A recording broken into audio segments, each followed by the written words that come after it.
14 going into half. Where did you guys start to turn it on in the second half? We got hitting some shots from three. You know, we kind of live by that a little bit. So when we started hitting outside, Kirsten Portland got going. So when she gets hot, great things can happen with this team, and it kind of just fired up our defensive energy to hold them to 12 points pretty good.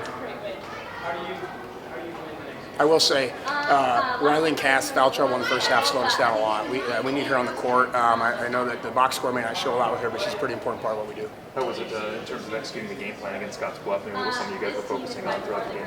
We really wanted to slow them down. They like to run. They're a really fast transition team. So we emphasized getting back, and we had a hard time. The Horn girl's a pretty special player, good athlete. So we contained her. We contained those shooters for sure, but we wanted to slow down their offense. They want to score 70, and that's not how we play. Coach, which player were you referring to that you were really focused on slowing down? Berta girl's really good. We had to contain her. I don't know how many she had, but it couldn't have been a lot. And you could sense the defensive energy we put on her. I'm sure everybody picked up on that, but that was an important part of our game plan. Did you get a sense they were frustrating them? Yeah, I mean, you always hope to. It's hard. It's hard. These moments are pretty big. This atmosphere is pretty hard to play in sometimes. So if we can we rely on our defensive energy because we knew that offensively, if we're not hitting shots, it's hard. So the first half was tricky, but once we started hitting, it was really opened up the game. I mean, you guys pride yourselves on defense. What did you kind of feel like you needed to step up in the second half to, get the offense going? Yeah, we had to get back. We weren't getting back very well. They were picking up transitions. So when you give up that transition lane and then maybe a kick three, you're in trouble. We only gave up 1-3 in that first half, which was good, but we really emphasized getting back more in the second. What are you taking from this game in round two? Sorry. What are you taking from this game in round two? We're going to have to shoot it well. I mean, we all know who we're playing. I mean, we all know how it is. So we're going to have to score double digits too. That'd be important to do. So that's supposed to be fun. I hope so, Coach. Well, we didn't last time, just so you know. That's round two's tough. We know what we're facing, but you know what, guys?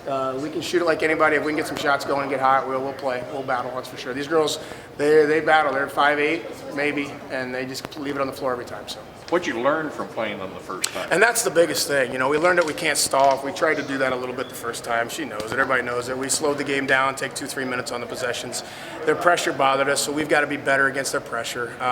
It's their size and length that bothers our little girls sometimes. So it was my fault, though. We went in with a little more conservative game plan, so we'll be more attack-oriented this game.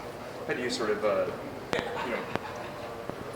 overcome that size difference? I mean, is it just more pressure down low? Are you doing more double teams? I mean, what are you trying to do to kind of alleviate that issue that the size? It's mostly their length on defense. Their length on defense is tricky. We're going to have to get out and attack it. We didn't do that last time, so when they trap us or get us in the half-court setup where it wasn't clean, we turned it over. We gave them too many runouts, and we held them to 50-something, which wasn't bad. They're used to scoring 60, 70 at most teams, so we're going to have to shoot a lot better, and we're going to have to take better shots, or it's just a tough game. But we'll battle. Was that Kirsten's high for threes this year? How many she have? 5? I want to say I think it was her high this year. I think she's at 64. Tied it. Okay. Yeah, so when she gets going, we're going to call plays to her. That's just who she is. She's a really good player and works hard at her craft. So she's a good shooter. Thanks, Matt. See you tomorrow. Thank you.